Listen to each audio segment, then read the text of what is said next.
Sebelum saya membahas cara membuat konsentrat yang sama seperti konsentrat pabrikan, kita harus mengetahui apa itu konsentrat dan sentrat. Banyak yang salah paham tentang pengertian konsentrat dan sentrat. Konsentrat adalah pakan yang memiliki kadar protein kasar yang cukup tinggi. Untuk konsentrat ayam petelur memiliki protein kasarnya sebesar 32%. Untuk konsentrat bebek petelur memiliki protein kasar sebesar 38%. Anda tinggal menyampurkan konsentrat ini dengan bahan pakan seperti jagung dan bekatul. Kenapa konsentrat dibuat dengan kadar protein kasar yang tinggi? Karena setiap pabrik pakan memiliki formula pakan sendiri dan ini sifatnya rahasia perusahaan. Anda wajib menyampurkan konsentrat ini dengan bahan pakan seperti jagung dan bekatul. Dan sentrat adalah pakan jadi yang siap diberikan kepada ternak tanpa ada tambahan bahan pakan lainnya. Untuk protein kasar yang terkandung pada sentrat pakan jadi. Untuk ayam petelur dan bebek petelur memiliki kandungan protein kasarnya sebesar 17% sampai dengan 18%. Sampai di sini Anda sudah paham, apa itu konsentrat dan sentrat pakan jadi. Jangan beranjak dulu dari channel ini, karena masih banyak pembahasannya. Let's go, mari kita bedah semua formula bahan pakan yang dirahasiakan oleh semua pabrik pakan. Bahan untuk konsentrat yang sering dipakai untuk pembuatan konsentrat pabrikan yaitu 1. Tepung ikan. Tepung ikan adalah produk samping pengolahan ikan berkadar air rendah yang diperoleh dari penggilingan ikan. Tepung ikan diperoleh dari ikan mentah segar atau pemangkasan ikan dengan cara dimasak, ditekan, dikeringkan dan digiling. Tepung ikan memiliki protein kasar sebesar 49% sampai dengan 64% tergantung kualitas dari tepung ikan itu sendiri. Jika tepung ikan berwarna kecoklatan, maka kadar protein kasarnya sangat tinggi. Tetapi sebaliknya jika tepung ikan berwarna keabu-abuan maka protein kasarnya sangat rendah di bawah 40%. 2. Bungkil kelapa. Bungkil kelapa adalah hasil sisa dari pembuatan dan ekstraksi minyak kelapa yang didapat dari daging kelapa dan yang sudah dikeringkan terlebih dahulu. Bungkil kelapa memiliki protein kasar sebesar 20% sampai dengan 22%. 3. Bungkil kedelai. Bungkil kedelai atau soybean meal adalah pakan limbah pengolahan biji kedelai menjadi minyak kedelai.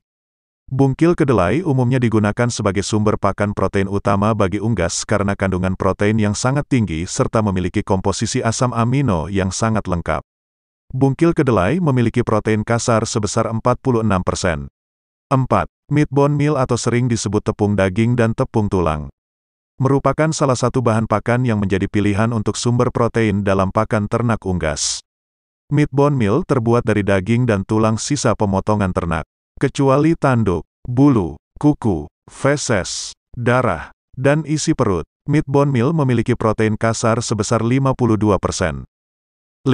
Rapeseed. Rapeseed adalah tumbuhan atau biji-bijian yang diolah untuk diambil minyaknya seperti minyak kelapa sawit atau disingkat CPO. 6. Poultry by-product meal. Poultry by-product meal adalah bagian ayam gagal produksi yang dipotong.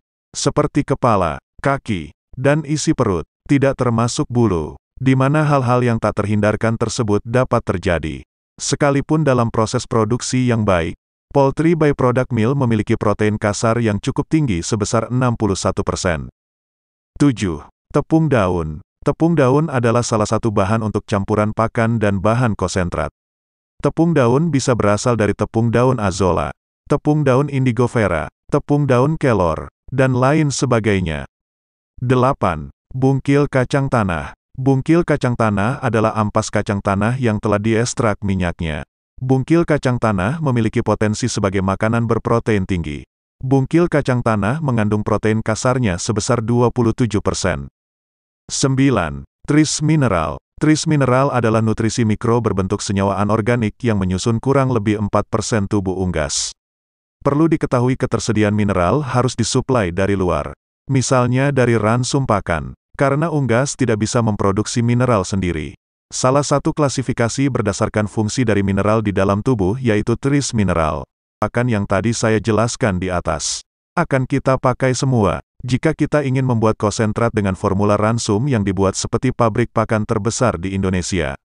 Jawabannya yaitu, tentu saja tidak. Saya tidak akan pakai semua bahan pakan tersebut. Jika kita mengikuti formula pabrik, kemudian kita memaksa diri untuk membuat konsentrat seperti pabrik besar. Itu sungguh tindakan yang sangat konyol. Kita harus melihat dengan kemampuan diri kita sendiri. Kita realistis saja, jangankan kita bisa mendatangkan bahan pakan dari luar negeri. Sedangkan kita mendatangkan bahan pakan dari luar pulau saja kita kebingungan. Saya akan membuat konsentrat yang bahan-bahannya mudah didapat, walaupun tidak sama seperti formulanya konsentrat pabrikan. Yang penting, konsentrat yang saya buat memiliki protein yang cukup tinggi. Dan harga bahan pakannya terbilang ramah di dompet. Apa saja bahan-bahannya? Siapkan buku dan alat tulisnya. Dan silahkan dicatat di buku Anda. Saya akan membuat konsentrat sebanyak 50 kg.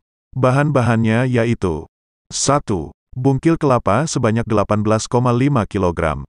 2. Bungkil kedelai sebanyak 10 kg. 3. Tepung ikan sebanyak 19 kg. 4. Tepung daun. Untuk tepung daun, saya menggunakan tepung azolla sebanyak 2,5 kg. Berapa nilai nutrisi dari bahan pakan konsentrat tersebut? Protein kasarnya sebesar 36%. Energi metabolismenya sebesar 2266 kilokalori. Serat kasarnya sebesar 7,26%. Lemaknya sebesar 9,96%. Kalsiumnya sebesar 1,44%. Fosfornya sebesar 2,54%. Metioninnya sebesar 1,54%. Dan lisinnya sebesar 3%. Berapa harga per kilogram jika saya membuat konsentrat tersebut? Di tempat saya tinggal bahan-bahan tersebut didapatkan lebih murah. Entah di daerah tempat Anda tinggal. Bahan pakan konsentrat tersebut membutuhkan biaya pembuatannya, sebesar Rp5.000 per kilogramnya. Bagaimana? Ramah di dompet Anda bukan?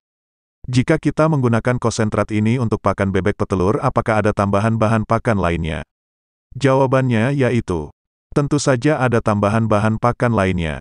Anda bisa menambahkan bekatul dan jagung.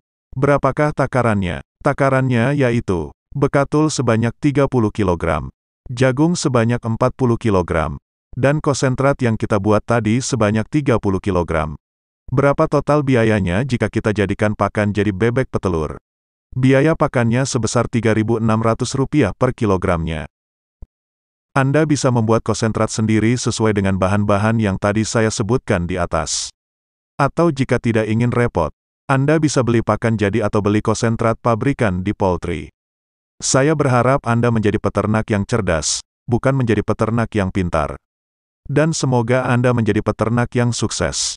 Jika informasi ini bermanfaat bagi Anda, silakan klik tombol subscribe, like dan bagikan informasi ini ke teman dan peternak yang lainnya. Agar mereka juga bisa ikutan sukses seperti Anda. Terima kasih sudah menonton video ini. Jika ada pertanyaan silahkan isi di kolom komentar. Sampai jumpa lagi di video berikutnya.